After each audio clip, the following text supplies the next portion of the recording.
A woman landed at JFK Airport. She was holding a passport from a country that had never existed. The country was called Torenza. But the country, Torenza?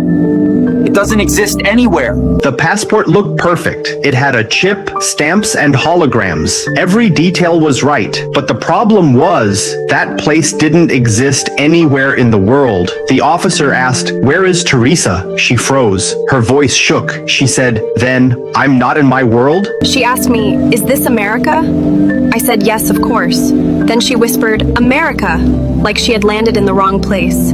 Later, they put her in a secure room. The camera showed her sitting there quietly for hours. Then she slowly disappeared. She really vanished, like a TV screen losing signal, fading into static. Who was she? A traveler through time? Someone from a parallel universe? If parallel worlds are real, where do you think she came from?